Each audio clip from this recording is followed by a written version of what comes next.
Catus, Maximus here. This is a Gardner bender, which used to be, well, actually still is a company that makes a lot of electricians' products. This happens to be one of those cheesy, non-illuminated, just analog needle battery, universal battery tester. I should say alkaline battery tester. So it does button cells.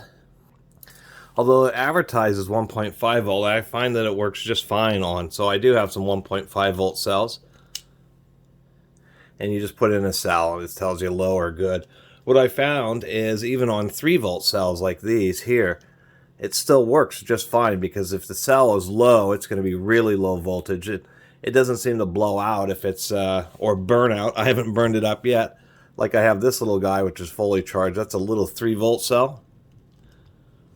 And obviously it goes totally off the scale, but which you know is at least pretty decent.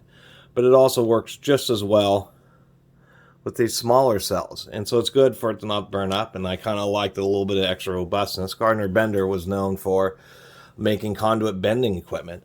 This does do 9 volts, which I also think is interesting. You put this in here, and then it has this little stretch thing. Put that in. You can see this 9 volt isn't super great. And then it will also do standard 1.5 volt cells, AAAs, AA's, C, and D cells, which what's interesting is like a diode or something in there. So those are the two terminals you just measured I just measured the 9 volt with, but you put in a 1.5 volt cell and the nub makes contact on this side. So we can see this one's good. And I think that's kind of, there is some kind of basic circuitry inside here to be able to do the 9 volt and measure the 1.5 volt. I do like the little button cell detector. And as far as a little universal battery checker, of course you can use multimeters and various other things, but sometimes one of these things is just handy. And this Gardner bender is actually not too bad, because it does do most of the cells, including the buttons ones, which is kind of handy. And it's surprising a lot of the people still are using disposable batteries just because they don't like dealing with the hassle of rechargeables, even though modern low self-discharge nickel metal hydrides, and they even make little lithium ion ones that are now in the standard, AA, C, and D packaging.